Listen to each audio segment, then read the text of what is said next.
السلام علیکم ورحمۃ اللہ وبرکاتہ، نحمده ونصلی علی رسولہ الکریم، اما بعد فاعوذ باللہ من الشیطان الرجیم، بسم اللہ الرحمن الرحیم، رب اشرح لی صدری ویسر لی امری واحلل عقدۃ من لسانی یفقہوا قولی۔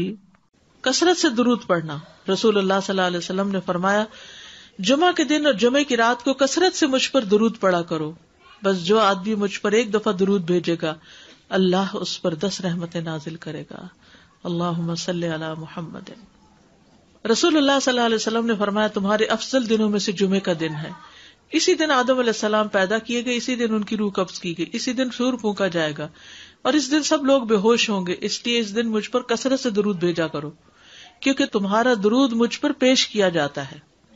کہتے ہیں لوگوں نے پوچھا، یا رسول اللہ، ہمارا درود آپ پر کس طرح پیش کیا جائے گا جبکہ آپ کا جسم بوسیدہ ہو چکا ہوگا؟ تو آپ نے فرمایا، بے شک اللہ عز و جل نے انبیاء کے جسموں کو زمین پر حرام کر دیا ہے، یعنی فرشتوں کے ذریعے آپ تک درود پہنچایا جاتا ہے۔ انبیاء کے جسموں کو مٹی نہیں کھاتی، صحیح سلامت ہوتے ہیں ان کے جسم۔ سورۃ الکہف پڑھنا۔ نبی صلی اللہ علیہ وسلم نے فرمایا، جو شخص جمعہ کے دن سورۃ الکہف پڑھتا ہے تو اس کے لیے دوسرے جمعے تک نور روشن رہتا ہے۔ غسل کرنا۔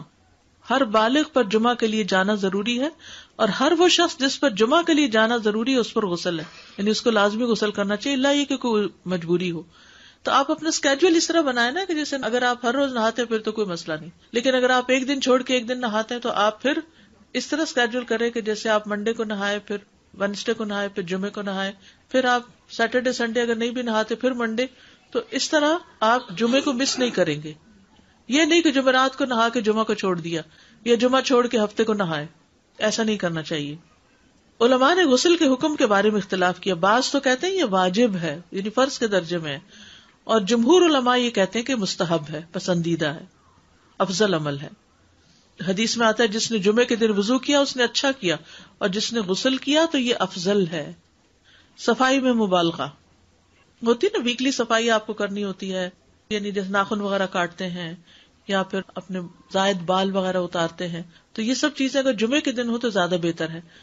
نبی صلی اللہ علیہ وسلم نے فرمایا، جو شخص جمعے کے دن اچھی طرح غسل کرے، اچھی طرح سنوار کر وضو کرے، اپنے بہترین لباس میں سے پہنے، یعنی جمعے کے دن باقی دنوں کی نسبت اچھا لباس پہنے، اللہ نے اس کی قسمت میں گھر والوں کی جو خوشبو لکھی ہو وہ لگا لے، یعنی گھر میں جو بھی خوشبو ہے، پھر جمعہ پڑھنے آئے تو لغو کام نہ کرے، 2 آدمیوں کے درمیان جدائی نہ کرے، یعنی 2 لوگ بیٹھے ان کے بیچ میں گھس کے بیٹھ جائے۔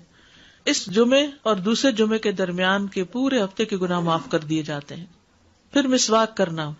جمعے کی سنتیں بتاتے ہوئے آپ نے فرمایا، اور تم پر مسواک کرنا لازم ہے۔ اچھا لباس پہننا۔ نبی صلی اللہ علیہ وسلم نے فرمایا، اگر ممکن ہو تو جمعہ کے لیے اپنے کام کاج کے کپڑوں کے علاوہ 2 کپڑے اور بنا رکھنے میں کیا حرج ہے؟ اسپیشل ڈریس رکھے جو جمعے کو ہی پہن لیں۔ خوشبو لگانا، یعنی خوشبو لگائے، حدیث میں آتا ہے چاہے وہ عورت کی خوشبو سے ہو، یعنی آپ کی اپنی نہیں، بیوی کی خوشبو پڑی ہو وہی لگا لو، لیکن لگاؤ۔ تیل لگانا۔ جو شخص جمعہ کے دن غسل کرے اور جس قدر ممکن ہو پاکیزگی حاصل کرے اور اپنے تیل میں سے تیل لگائے یا اپنے گھر کی خوشبو میں سے خوشبو لگائے، پھر نکلے کہ 2 آدمیوں کے درمیان تفریق نہ کرے، جتنی مقدرہ نماز پڑھ لے، اور جب امام بات کرے تو خاموش رہے۔ اس جمعے سے لے کر دوسرے جمعے تک اس کے گناہ بخش دیے جاتے ہیں۔ جمعہ کا وقت۔ سورج ڈھلتے ہی جمعہ پڑھنا۔ سورج ڈھلتے ہی جمعہ پڑھنا، اول وقت جمعہ پڑھنا، بہت لیٹ نہیں کرنا چاہیے۔ ایاس بن سلمہ بن اکوع اپنے والد سے روایت کرتے ہیں، انہوں نے کہا کہ ہم رسول اللہ صلی اللہ علیہ وسلم کے ساتھ جمعے کی نماز پڑھ کر واپس لوٹتے تھے تو دیواروں کا سایہ اتنا نہیں ہوتا تھا کہ ان سے اپنے آپ کو سایہ مہیا کیا جا سکے، یعنی ابھی سورج بہت تھوڑا ڈھلا ہوتا تھا۔ ہاں، گرمی کی شدت میں تاخیر کی اجازت ہے۔ مسجد میں داخلہ۔ مسجد کی طرف جلدی نکلنا۔ تحیت المسجد ادا کرنا۔ عمرو بن دینار کہتے ہیں، انہوں نے جابر رضی اللہ عنہ کو کہتے ہوئے سنا کہ ایک شخص جمعہ کے دن مسجد میں داخل ہوا، اس حال میں کہ نبی صلی اللہ علیہ وسلم خطبہ دے رہے تھے، تو آپ نے فرمایا، کیا تم نے نماز پڑھی؟ اس نے کہا نہیں، تو آپ نے فرمایا، کھڑے ہو 2 رکعتیں پڑھو۔ اب یہ بڑا اہم مسئلہ ہے، مسجد میں داخل ہو چاہے خطبہ ہو رہا ہو، 2 رکعت پڑھے بغیر نہ بیٹھو، ٹھیک ہے؟ اور یہ کیا ہے؟ دراصل تحیت المسجد، یہ جمعے کی سنتیں نہیں ہیں، یہ کیا ہے؟ تحیت المسجد ہے، اور مختصر پڑھی جائیں. یعنی امام جب خطبہ دے رہا ہو تو چاہیے کہ 2 رکعتیں پڑھے اور دونوں میں اختصار کرے. نماز سے قبل ہلکا بنانے کی ممانعت. مثلا آپ جلدی چلے گئے تو یہ نہیں کہ ایک گروپ بنا کے آپس میں گپ شپ شروع کر دیں، نہیں، سیدھے ہی لائنوں میں بیٹھیے. انتظار کا وقت کیسے گزاریں گے؟ نفل پڑھ کے بیٹھ گئے، ذکر اذکار کریں، قبلے کی طرف رخ کر کے لائنوں میں بیٹھیں. ہلکا نہیں بنائیں، بیٹھ کے خرید و فروخت نہیں کریں. تاخیر سے آنے پہ گردنیں پھلانگ کے نہ آگے جائیں. رسول اللہ صلی اللہ علیہ وسلم نے فرمایا ٹیک لگا کے مت کھاؤ. یہ عام ایک ادب بتایا، یعنی اس طرح ٹیک لگا کے نہیں کھاؤ، کھانے کے وقت سیدھے ہو جاؤ. چھنے ہوئے آٹے کی روٹی نہ کھاؤ، میدا. مسجد میں کوئی جگہ مقرر نہ کرو کہ یہ میری جگہ ہے، آپ کیوں آج یہاں کھڑی ہو گئی، کہ تم اسی میں ہی نماز پڑھو. کچھ لوگ ہوتے ہیں نا آ کے مخصوص جگہ ہی پڑھتے ہیں، اگر کوئی اور وہاں ہو جائے ڈسٹرب ہو جاتے ہیں. اور جمعہ کے دن لوگوں کی گردنیں نہ پھلانگو، ورنہ اللہ تمہیں قیامت کے دن لوگوں کے لیے پل بنا دے گا. کیونکہ بہت اذیت کی بات ہے نا، بیٹھے ہیں لوگ باقاعدہ بعض اوقات کندھوں پہ ہاتھ رکھ کے اس کو تنگ کر اس کو تنگ کر. تو یہ نہیں کرنا چاہیے. اگر آپ کو اٹھنا بھی پڑ گیا بیچ میں تو واپسی پہ پیچھے کھڑے ہو جائیے، اگلی لائن مل جائے گی. جی یہ تو بہت ضروری بات آپ نے کی کہ جب لوگ مسجد آئے تو پہلی صف میں بیٹھے، یہ نہیں پہلی چھوڑ کے آخری میں بیٹھ جائیں اور پھر لوگ ان کی گردنیں پلانگتے رہیں، دوسروں کے لیے فتنہ بننا. جابر بن عبداللہ رضی اللہ عنہ سے روایت ہے کہ جمعے کے دن رسول اللہ صلی اللہ علیہ وسلم خطبہ ارشاد فرما رہے تھے کہ ایک آدمی مسجد میں داخل ہوا، وہ قریب آ کر بیٹھنے کے لیے لوگوں کے اوپر سے گزرنے لگا. رسول اللہ صلی اللہ علیہ وسلم نے فرمایا بیٹھ جاؤ، تحقیق تم نے لوگوں کو تکلیف پہنچائی اور دیر سے آئے. یہ عربی کے الفاظ بڑے خوبصورت ہیں. اجلس فقد آذیت و آنیت، کتنی جامع زبان ہے یہ. اجلس فقد آذیت، تو نے اذیت دی، و آنیت، اور دیر سے آئے ہو. تو اس سے منع کیا گیا. کسی کو اس کی جگہ سے نہ اٹھانا. جابر رضی اللہ عنہ نبی صلی اللہ علیہ وسلم سے روایت کرتے ہیں، آپ نے فرمایا تم میں سے کوئی شخص جمعہ کے دن اپنے بھائی کو کھڑا نہ کرے کہ پھر دوسری طرف سے آ کر اس کی جگہ پہ خود بیٹھ جائے، بلکہ جو آئے وہ کہے جگہ کشادہ کرو، ہمارے لیے بھی جگہ بناؤ، یہ کہے. خطبہ جمعہ اور اس کے آداب. خطبہ جمعہ کی اہمیت. جب اذان ہو جائے تو کیا کرے انسان؟ مسجد کی طرف دوڑ پڑے. تو مسجد میں جماعت تو نہیں ہو رہی ہوگی، پہلے کیا ہو رہا ہوگا؟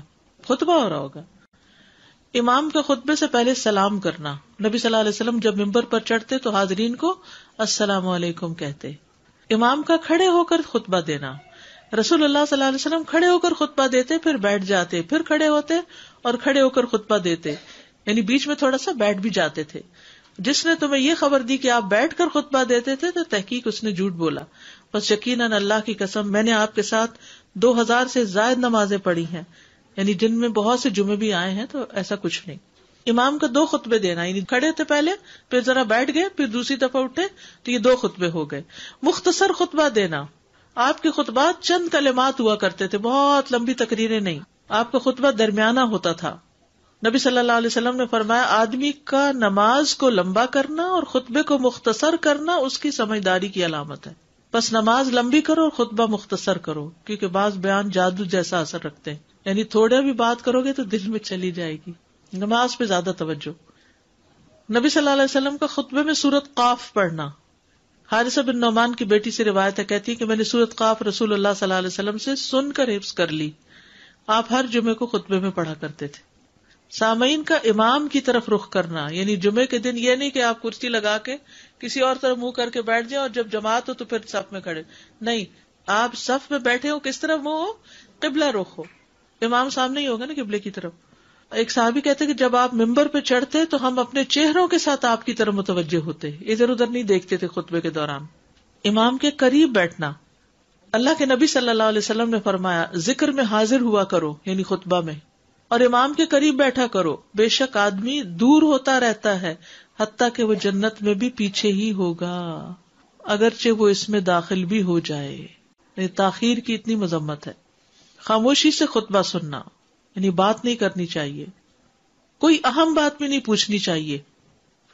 ابن مسعود سے روایت ہے کہ انہوں نے ابی ابن کعب سے قرآن کی کسی آیت کے بارے میں سوال کیا جبکہ اللہ کے نبی خطبہ دے رہے تھے، تو انہوں نے اعراض کیا اور کوئی جواب نہ دیا. پھر جب آپ نے نماز پڑھائی تو ابی کہنے لگے تمہارا جمعہ ہی نہیں ہوا. تو ابن مسعود نے رسول اللہ صلی اللہ علیہ وسلم سے پوچھا تو آپ نے فرمایا ابی نے سچ کہا، کوئی بات کرنے کی اجازت نہیں. یہ کہنے کی بھی کہ چپ ہو جاؤ یہ بھی اجازت نہیں. عبداللہ بن مسعود کہتے کہ جب امام جمعہ کے لیے آ گیا پھر تمہارا اپنے ساتھی سے یہ کہنا کہ خاموش رہو لغویت کے لیے کافی ہے. یہ بھی لغو بات ہے. کوئی لغو حرکت نہ کرنا، کنکریوں سے نہ کھیلنا، فون سے نہیں کھیلنا، میسجز چیک نہیں کرنا، انگلیوں میں انگلیاں ڈال کے پٹاخے نہیں بجانا، گوٹ مار کے نہیں بیٹھنا. گوٹ مار کے کیسے بیٹھتے ہیں؟ گھٹنے اوپر کر کے اور یوں ایسے گھٹنوں کے گرد ہاتھ ڈال کے. کئی دفعہ ایسے نظر آتا ہے کہ خطبے میں لوگ اس طرح بیٹھے ہوتے ہیں کیونکہ پتہ نہیں ہے. یعنی آپ چوکڑی مار سکتے ہیں. آپ سب سے افضل پوزیشن تو یہ ہے کہ جیسے نماز کے اتحیات میں ہم بیٹھتے ہیں، لیکن کچھ لوگ اس طرح بیٹھ نہیں سکتے. چلے کرسی بھی بیٹھ جائیں. اگر کرسی نہیں ہے نیچے بیٹھے ہیں تو چوکڑی مار کے بیٹھ جائیں، ٹانگیں اس طرح پیٹ کے ساتھ لگا کے گھٹنوں پہ ہاتھ کو بل دے کے اس طرح نہیں بیٹھے. اگر مجبوری ہے تو وہ اور بات ہے، لیکن یہ کہ بلا وجہ نہیں کرنا چاہیے کیونکہ ادب کے خلاف ہے. اونگ آنے پر جگہ بدلنا. نبی صلی اللہ علیہ وسلم نے فرمایا اگر جمعہ کے دن کسی کو مسجد میں اونگ آنے لگے تو اپنی اس جگہ کو دوسری جگہ سے بدل لے. کہ بعض اوقات ایسا ہوتا ہے نا خطبے کے وقت بڑی سکینت ہوتی ہے اور آخری خطبہ تو آپ نیند میں ہی سنتے ہیں. نماز جمعہ کی رکعت 2 رکعت ہے فرض بس. جمعہ کی نماز 2 رکعتیں ہیں اور ان دونوں میں قرات ہوتی ہے. نبی صلی اللہ علیہ وسلم جمعے میں سبح اسم ربک الاعلی اور هل اتاک حدیث الغاشیہ پڑھتے. کبھی جمعہ اور عید کٹھے ہو جاتے تب بھی دونوں نمازوں میں یہی سورت پڑھتے تھے. ٹھیک ہے. اسی طرح صبح کی نماز میں جمعے کے دن الف لام میم التنزیل اور هل اتی علی الانسان کی قرات کرتے اور نماز جمعہ میں سورۃ الجمعہ اور منافقین کی تلاوت کرتے. یعنی یہ بھی ملتا ہے. فرض کے بعد 2 رکعت پڑھنا. عبداللہ بن عمر سے روایت ہے انہوں نے رسول اللہ صلی اللہ علیہ وسلم کی نفل نماز کو بیان کیا اور کہا کہ آپ جمعے کے بعد کوئی نفل نماز نہیں پڑھتے تھے حتیٰ کہ واپس تشریف لے جاتے پھر اپنے گھر میں 2 رکعت پڑھتے تھے. اب جو لوگ گھر نہیں جاتے تو پھر وہیں پر وہ پڑھ لیتے ہیں، ورنہ آپ صلی اللہ علیہ وسلم اپنی سنتیں وغیرہ گھر میں پڑھتے تھے. اور اسی طرح 4 بھی پڑھی جا سکتی، 2 بھی ہیں 4 بھی ہیں. آپ صلی اللہ علیہ وسلم نے فرمایا جب تم میں سے کوئی جمعہ پڑھ چکے تو اس کے بعد 4 رکعتیں پڑھے. یہ آپ کا حکم ہے. تو جب آپ کا 2 چیزیں ہوتی ہیں سمجھنے کے لیے، ایک آپ کا فعل ہوتا ہے اور ایک آپ کا حکم ہوتا ہے. تو ہمارے لیے کیا ہے جو آپ کا حکم ہو. جمعے کے بعد کوئی اور نماز پڑھنے سے پہلے گفتگو کرنا، یعنی سنت پڑھنے سے پہلے گفتگو کرنا.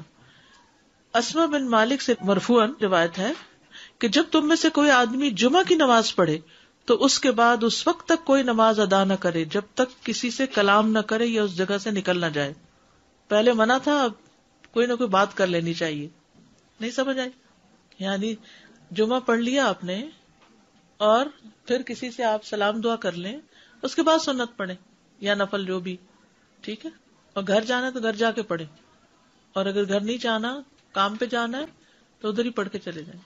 کتنا پیارا ہے ہمارا دین کہ اتنا لمبا بھی چپ کر روزہ نہیں رکھوایا. بالکل. عاصم سے روایت ہے، وہ ابو قلابہ سے نقل کرتے ہیں، میں نے ان کے ساتھ جمعہ کی نماز پڑھی. جب میں نے اپنی نماز پوری کر لی انہوں نے میرے ہاتھ کو پکڑا اور میری جگہ پر کھڑے ہوئے اور مجھے اپنی جگہ پہ کھڑا کیا. وہ جو ہم چینج کرتے ہیں نا جگہ، وہ اس کی بات ہو رہی ہے. یعنی جمعے کے بعد کوئی اور نماز پڑھنے سے پہلے بات بھی کر لینا، جگہ بھی تبدیل کرنا. لیکن اگر کچھ لوگ پہلے سے ہی آپ کی سنتیں شروع کر چکے اور کوئی چینج کرنے والا نہیں تو پھر پڑھ لیجئے. یعنی یہ مستحب اعمال ہیں، ان میں ایسا نہیں کہ کوئی گناہ لازم ہو جائے گا، لیکن افضل یہ ہے، افضل سے اجر زیادہ ہو جاتا ہے. جمعہ کے دیگر احکام، 1 رکعت پانے پر بھی جمعہ ادا ہو جاتا ہے. یعنی اگر کسی کو رش مل گیا، پارکنگ نہیں ملی اور 1 رکعت میں بھی پہنچ گیا تو جمعہ ہو گیا. امام سے دعا کا کہنا. انس کہتے ہیں کہ 1 سال نبی صلی اللہ علیہ وسلم کے عہد میں لوگ قحط میں مبتلا ہوئے. جمعہ کے دن میں نبی صلی اللہ علیہ وسلم کے خطبہ پڑھنے کے دوران میں ایک اعرابی کھڑا ہو گیا. کہا یا رسول اللہ، مال تباہ ہو گئے، بچے بھوکے مرنے لگے، اس لیے آپ اللہ سے ہمارے حق میں دعا کیجیے. آپ نے اپنے دونوں ہاتھ اٹھائے. اس وقت آسمان پر بادل کا ایک ٹکڑا بھی نہیں تھا. قسم ہے اس ذات کی جس کے ہاتھ میں میری جان، آپ نے ہاتھ اٹھائے بھی نہیں تھے کہ پہاڑوں کی طرح بادل کے بڑے بڑے ٹکڑے امڑ آئے. یہ معجزہ آپ کا، آپ کی دعا قبول ہو گئی. پھر آپ ممبر سے ابھی اترے نہیں تھے کہ میں نے آپ کی داڑھی پر بارش کے قطروں کو ٹپکتے ہوئے دیکھا. اس دن خوب بارش ہوئی. پھر دوسرے دن، تیسرے، چوتھے، حتیٰ کہ دوسرے جمعے تک سلسلہ جاری رہا. دوسرے جمعے وہی عربی یا کوئی اور کھڑا ہو گیا اور کہا یا رسول اللہ، چھتیں گر گئی، مال ڈوب گیا، اس لیے آپ ہمارے لیے اللہ سے دعا کیجیے. چنانچہ آپ نے اپنے دونوں ہاتھ اٹھائے اور فرمایا اے میرے اللہ، ہمارے ارد گرد برسا، ہم پر نہ برسا. اور بدلی کے جس طرف اشارہ کرتے وہ بدلی ہٹتی جاتی اور مدینہ ایک حوض کی طرح ہو گیا. وادی کنات 1 مہینے تک بہتا رہا. جو شخص بھی کسی علاقے سے آتا تو اس پر بارش کا حال بیان کرتا، جیسے ہوتا ہے نا کوئی فلڈ آ جائے یا کچھ ہریکین، تو پھر ہر کوئی موضوع گفتگو ہو جاتا ہے۔ جمعہ کے بعد قیلولہ کرنا، انس کہتے ہیں کہ ہم لوگ جمعہ کے دن سویرے نکلتے اور جمعہ کی نماز کے بعد قیلولہ کرتے تھے، جمعہ کے بعد کھانا کھانا۔ سہل کہتے ہیں کہ ہم نہ تو قیلولہ کرتے نہ دوپہر کا کھانا کھاتے، مگر جمعے کے بعد۔ لنچ کب ہے؟ جمعے کے بعد۔ جمعے کو قیام و سیام کے لیے خاص کرنے کی ممانعت ہے، یعنی اس دن کی رات کو شب جمعہ منانا کہ اس رات پوری عبادت کریں گے، یہ سنت سے ثابت نہیں، ٹھیک ہے۔ اور دن کو روزے کے لیے خاص کرنا، یہ بھی سنت سے ثابت نہیں، الا یہ کہ کوئی معمول کا روزہ رکھتا ہے، یعنی ایام 20 کا روزہ ہے تو وہ اور بات ہے۔ ابو ہریرہ سے روایت ہے کہ میں نے رسول اللہ صلی اللہ علیہ وسلم کو فرماتے ہوئے سنا، تم میں سے کوئی شخص جمعہ کے دن روزہ نہ رکھے مگر یہ کہ اس کے ایک دن پہلے یا اس کے بعد کا دن ملا کر روزہ رکھے۔ جمعہ کے دن خرید و فروخت کی ممانعت ہے۔ جمعہ کے دن جب نماز کے لیے پکارا جائے تو اس وقت اللہ نے خرید و فروخت سے منع کیا ہے۔ وَذَرُوا الْبَيْعَ، اس دن کاروبار حرام ہے، اور یہ جمعے کی دوسری اذان کے ساتھ تعلق رکھتا ہے، یعنی صبح صبح کام کر سکتے ہیں لیکن اذان ہوتے ہی چھوڑ دیں، اور جب پھر جمعہ سے فارغ ہو جائے تو دوبارہ دکان پہ جا کے بیٹھ جائیں۔ جابر بن عبداللہ کہتے ہیں کہ نبی صلی اللہ علیہ وسلم جمعہ کے دن خطبہ ارشاد فرما رہے تھے کہ مدینہ میں ایک تجارتی قافلہ آیا، رسول اللہ صلی اللہ علیہ وسلم کے صحابہ اس کی طرف لپک پڑے اور آپ کے پاس مسجد میں صرف 12 آدمی بچے، تو رسول اللہ صلی اللہ علیہ وسلم نے یہ صورت دیکھ کر فرمایا، اس ذات کی قسم جس کے ہاتھ میں میری جان ہے، اگر تم سارے کے سارے چلے جاتے اور کوئی بھی باقی نہ بچتا تو اس وادی میں آگ بہہ پڑتی، یعنی اتنا بڑا جرم ہے یہ۔ پھر یہ آیت نازل ہوئی، وَإِذَا رَأَوْا تِجَارَةً أَوْ لَهْوًا انفضوا إِلَيْهَا وَتَرَكُوكَ قَائِمًا، جب وہ کوئی سودا بکتا دیکھیں یا کوئی تماشا نظر آ جائے تو اس کی طرف دوڑ جاتے ہیں اور آپ کو کھڑا ہی چھوڑ دیتے ہیں۔ راوی کہتے ہیں جو 12 آدمی رسول اللہ صلی اللہ علیہ وسلم کے ساتھ رہے ان میں ابو بکر اور عمر رضی اللہ عنہ بھی شامل تھے۔ جمعے کے دن قبولیت کی گھڑی ہوتی ہے، اس وقت اللہ سے بھلائی مانگنی چاہیے۔ رسول اللہ صلی اللہ علیہ وسلم نے فرمایا، جمعے کے دن میں ایک گھڑی ایسی ہے کہ کوئی مسلمان اللہ سے کسی خیر کا سوال کرتے ہوئے اس کی موافقت نہیں کرتا مگر اللہ اسے وہی خیر عطا کر دیتا ہے۔ فرمایا یہ ایک چھوٹی سی گھڑی ہے، تھوڑی دیر کے لیے ہوتی ہے، اور یہ ہر جمعے کو ہوتی ہے، ٹھیک ہے۔ اور خصوصاً نماز میں بھی اگر کوئی دعا کر رہا ہوتا ہے نا انسان تو وہ بھی قبول ہو جاتی ہے۔ نماز میں دعا کہاں ہوتی ہے؟ شروع میں ہوتی ہے، رکوع میں ہوتی ہے، سجدے میں ہوتی ہے، تشہد میں ہوتی ہیں۔ تو اگر یعنی جمعہ پڑھ رہے ہیں اور بیچ میں دعائیں آ گئی ہیں تو ہو سکتا ہے وہی گھڑی آ گئی ہو اور آپ کی دعا قبول ہو جائے، اور یہ تورات میں بھی اس کا ذکر تھا۔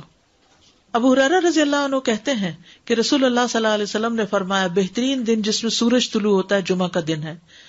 اس دن میں ایک گھڑی ایسی ہے کہ نماز کی حالت میں اگر کوئی مسلمان بندہ اللہ عز و جل سے کچھ طلب کرے تو وہ اس کو ضرور دیتا ہے۔ کعب نے کہا ایسا سال میں ایک مرتبہ ہوتا ہے؟ تو میں نے کہا نہیں بلکہ ہر جمعہ کو ہوتا ہے۔ کہتے ہیں پھر کعب نے تورات پڑھی تو کہا نبی صلی اللہ علیہ وسلم نے سچ فرمایا۔ ابو ہریرہ رضی اللہ عنہ کہتے ہیں کہ میں بعد میں عبداللہ بن سلام سے ملا اور ان سے اپنی اور کعب کی مجلس کا بتایا تو عبداللہ بن سلام رضی اللہ عنہ نے کہا میں جانتا ہوں وہ گھڑی کب آتی ہے۔ ابو ہریرہ نے کہا مجھے بھی بتائیے۔ انہوں نے کہا وہ جمعہ کے دن میں آخری گھڑی ہے۔ میں نے کہا یہ جمعے کے دن کی آخری گھڑی کیسے ہو سکتی ہے، حالانکہ رسول اللہ صلی اللہ علیہ وسلم نے فرمایا جو مسلمان بندہ اس کو نماز پڑھتے ہوئے پائے، اس وقت میں کوئی نماز نہیں پڑھی جاتی۔ تو عبداللہ بن سلام نے کہا کیا رسول اللہ صلی اللہ علیہ وسلم نے یہ نہیں فرمایا جو شخص نماز کے انتظار میں بیٹھا رہے وہ گویا نماز ہی کی حالت میں ہے حتیٰ کہ نماز پڑھ لے؟ کہتے ہیں میں نے کہا ہاں، تو انہوں نے کہا بس یہی ہے، یعنی اس وقت کیا کرنا چاہیے، آخری گھڑی میں وضو وغیرہ کر کے مغرب کی نماز کے انتظار میں بیٹھ کے دعائیں کریں، اذان ہو تو نماز پڑھ لیں۔ عصر کے بعد سے مغرب تک کا وقت ہے۔ انس بن مالک سے روایت ہے کہ نبی صلی اللہ علیہ وسلم نے فرمایا جمعہ کے دن اس گھڑی کو جس میں دعا کی قبولیت کی امید کی جاتی ہے عصر سے لے کر سورج ڈوبنے تک کے درمیان تلاش کرو، اور دن کی آخری گھڑی ہے۔ تو اللہ سبحانہ وتعالی ہمیں اس دن کی برکتوں سے فائدہ اٹھانے کی توفیق عطا فرمائے۔ جی کوئی سنتیں نہیں ہیں، جمعہ سے پہلے کوئی سنتیں نہیں، 4 سنتیں نہیں ہیں، صرف 2 رکعتیں تحیت المسجد ہیں، بعد میں 2 یا 4 پڑھی جا سکتی۔ بہت زبردست مسئلہ حل ہو گیا۔ دوسری بات یہ کہ وہ ابھی آپ نے بتایا کہ بات کر کے ہم پڑھیں سنتیں جمعے کی نماز کے بعد، جی ذرا سا سلام دعا کر لیں دائیں بائیں، لیکن وہ جتنا کہ فرض پڑھنے کے بعد آیت الکرسی جو ہے وہ بغیر بات کیے پڑھی تھی۔ جی وہ پڑھ کے تو پھر اس کے بعد سلام کر لیں، تو سنت پڑھنے سے پہلے بات کرنی ہے، آیت الکرسی پڑھنے سے پہلے نہیں۔ استاذہ جی میں یہ سوچ رہی تھی کہ اتنا اہم ٹاپک ہے جمعے کے حوالے سے، تو ہم سب اپنے اوپر اگر لازم کر لیں کہ اپنے گھر کے مردوں کو ضرور بتائیں، جی ہاں، کیونکہ یہاں پہ جمعے کے دن اتنی پرابلمس دیکھنے میں آتی ہیں، باہر بھی اور اندر بھی، تو یہ بہت ضروری ہے ان کو بہت بتانا۔ ضروری ہے کہ اہمیت جانے پہلے۔ جی السلام علیکم استاذہ، آپ نے بتایا کہ اگر آخری رکعت بھی مل جائے تو جمعے جمعہ کی ہو تو جاتا جمعہ ہے، ہو جاتا ادا ہے، ہو جاتا سو ہے۔ اٹس ناٹ لائک دا خطبہ از لازم۔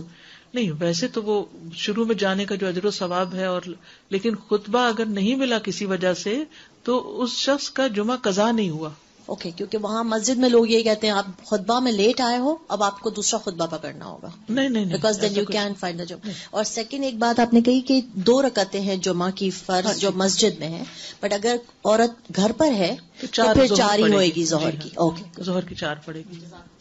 استاذہ جی 2 کوشچنز ہیں، ایک یہ کہ جب خطبہ ختم ہوتا ہے اور جب نماز کے لیے کھڑے ہوتے ہیں تو وہ اس وقت بھی خاموشی ہونی چاہیے، جیسے لوگ کہتے ہیں صف جوڑ لیں یا آگے آ جائیں، تو اس وقت بھی بات اس وقت بھی نہیں کرنی؟ خاموشی، بالکل۔ استاذہ بعض لوگ آپ خاموش رہتے ہیں لیکن لوگ آ کے آپ کو یا تو اشارے سے سلام کرتے ہیں یا پھر بس ہاتھ اشارے ملانا سے چاہتے جب ہیں، آپ نظریں جھکا لیں، اسے ہاتھ بھی نہیں ملانا چاہیے۔ ہاتھ ملا لیں لیکن نظریں جھکا لیں تاکہ بات نہ کریں، کیونکہ آپ کو پتا ان کو نہیں پتا، جی تو پھر بد اخلاقی بھی لگتی ہے کہ وہ بول رہے ہیں اور آپ کچھ نہیں کہہ رہے۔ جزاک اللہ خیر۔ یعنی اپنے عمل سے بتا دیں کہ بولنا نہیں۔ جی السلام علیکم رحمۃ اللہ وبرکاتہ۔ استاذہ جب ہم مسجد میں نماز پڑھتے ہیں، سنتیں ادا کرتے ہیں، تو ہم 4 ادا کرتے ہیں، سننے میں یہ آتا ہے کہ اگر ہم گھر آ کے ادا کریں گے تو 2 ادا کریں گے، کیا یہ صحیح بات ہے؟ نبی صلی اللہ علیہ وسلم چونکہ گھر جا کے 2 پڑھا کرتے تھے، لیکن آپ نے ہمیں 4 ادا کرنے کا حکم دیا ہے، تو جی اس لیے 4 بھی ادا کر سکتے ہیں۔ جی جزاک اللہ خیر۔ وَإِيَّاكُمْ۔ استخارے کی بات ہے، کسی کو بتانے کی ضرورت پڑ جائے تو سب سے پہلی بات تو یہ کہ صاحب معاملہ خود استخارہ کرے۔ جی ہاں، دوسری بات یہ کہ مکروہ اوقات کے علاوہ 2 رکعت نفل کبھی بھی پڑھ سکتا ہے۔ جی ہاں، دوسری بات یہ سورہ فاتحہ اور قرآن کی کوئی بھی سورت، ٹھیک ہے، پھر 1 سے زیادہ مرتبہ بھی کر سکتے ہیں۔ ٹھیک ہے، پھر یہ کہ خواب یا کسی اشارے کا انتظار کوئی حقیقت نہیں۔ ٹھیک ہے، آسانیاں اور رکاوٹیں دونوں کا مطلب یہ لے کہ اسی میں خیر ہے، ٹھیک ہے، اور ہر حال میں راضی ہے، کیونکہ وہی جانتا ہے کہ کب کیا اور کون بھی۔ جی ہاں، یعنی کام سے نہ رکیں، جس کام کے لیے استخارہ کیا وہ کام کر لیں، پھر اس کے بعد خیر ہی خیر ہے، استخارہ خیر ہی خیر ہے۔ گھر میں نماز پڑھے تو پہلے 4 سنت پڑھے، جی ہاں، اور پھر 4 فرض پڑھیں۔ پھر 2 سنت، پھر 2 نفل۔ جی، سبحانک اللہم وبحمدک، اشہد ان لا الہ الا انت، استغفرک واتوب الیک۔ السلام علیکم ورحمۃ اللہ وبرکاتہ، اللہ وبرکاتہ، اللہ وبرکاتہ، اللہ وبرکاتہ، وآخر دعوانا ان الحمد للہ رب العالمین۔ سبحانک اللہم وبحمدک، اشہد ان لا الہ الا انت، استغفرک واتوب الیک۔ السلام علیکم ورحمۃ اللہ وبرکاتہ۔